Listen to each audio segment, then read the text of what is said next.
So I've got here a sample which is supposed to contain p-cymene. Because I have a Hewlett-Packard 5890 gas chromatograph, I'm able to determine its quantitative amount. But before we can answer the question how much p-cymene is in there, we have to think of the following aspects. Can we use toluene as internal standard, or is toluene present in the sample? Why we want to use an internal standard at all will be mentioned later in the video. Well, why do I want to use toluene as internal standard? Firstly, toluene is nothing too exotic and I have it on hand in excellent purity. Secondly, it shares some structural building blocks with our target analyte. So we should also look at the following things.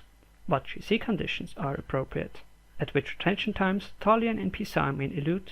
Which solvent does work? And which column is necessary? Choosing the wrong column is most detrimental to a successful separation, so we'll start there. The column type is mostly based on polarity. Here does also the Latin idiom similia similibus solvuntur apply. If we take a look at this chart, we can see that toluene, and in all probability also p-cymene, are nonpolar substances.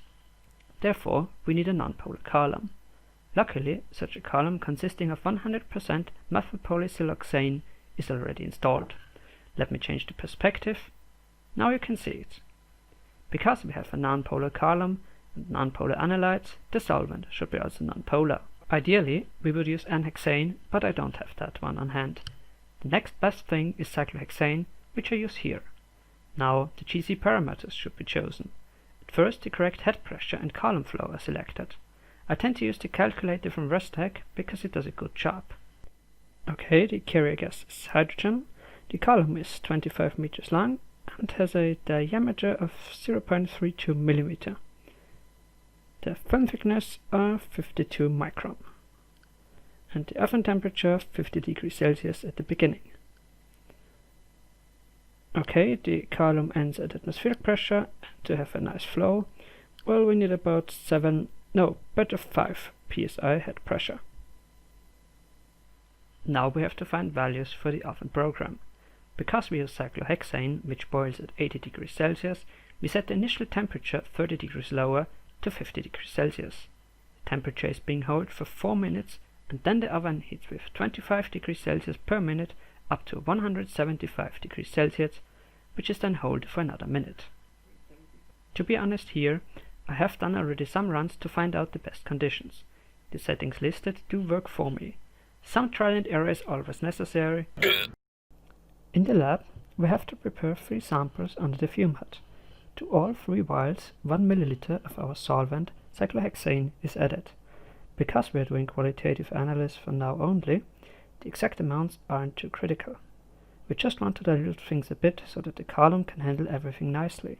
The final concentration will be approximately 0.5% per volume. It seems like a small number, but for gas chromatography 0.5% is actually a pretty high concentration.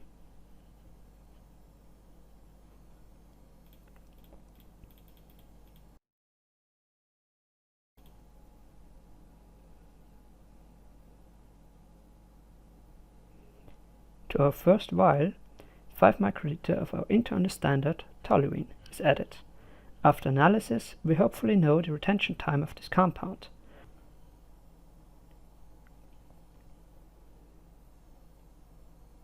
I put the cap on to keep evaporation to a minimum. 5 microliter is not much and the toluene is volatile to a certain extent. The second sample will contain 5 microliter of p-cymene. This is nearly 100% pure stuff which was bought from Fisher Scientific. This will tell us the retention time of p-cymene.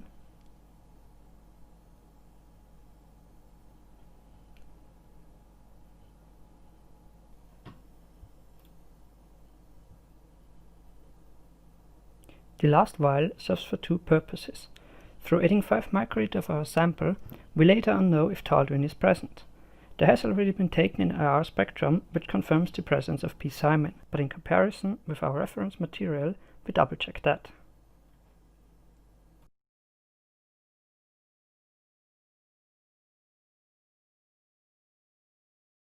At the instrument, turn on nitrogen, use an auxiliary gas for the FID, hydrogen, carrier gas, and air, oxygen source for the FID supplies.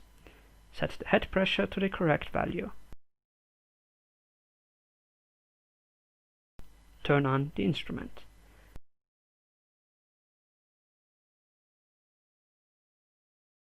Open the hydrogen and air valves for the FID to purge the system.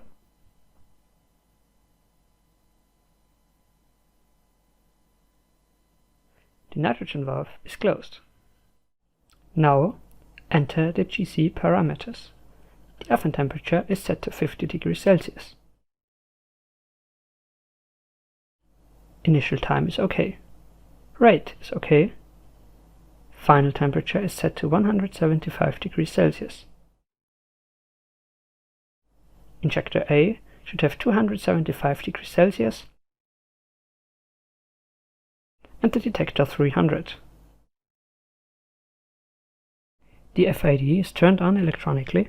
Note that the flame is not lit yet. Since we are doing split injection, the split vent valve must be on, as well as the on and off values at 0 seconds respectively. While the system heats up, measure and if necessary adjust the split vent flow. I measure the flow with a bubble flow meter. Knowing the value between two marks and the time allows you to calculate the flow. In this case, it's 100 ml per minute. As soon as the detector reaches 300 degrees Celsius, press ignite at the front panel. If the FID ignition was successful, the value for signal 1 is significantly increased. Don't forget to open the nitrogen valve. Before we can inject the sample, we have to wash the syringe to prevent cross-contamination. Therefore, we drop 5 microliter of solvent and press down the plunger quickly to eject the solvent under some Kim wipe. The step is repeated 9 more times for a total of 10 times.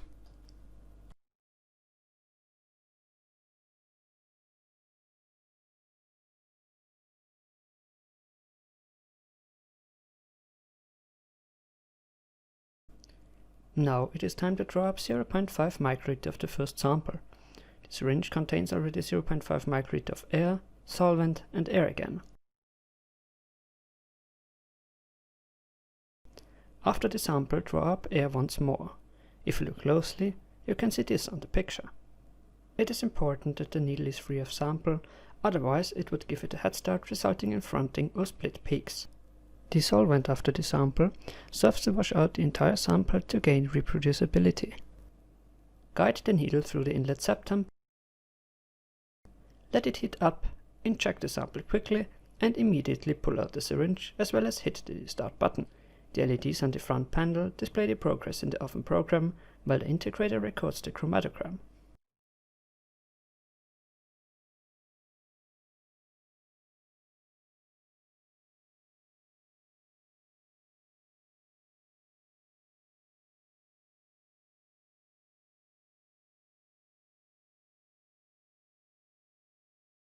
After doing this with all 3 samples, 3 chromatograms are acquired.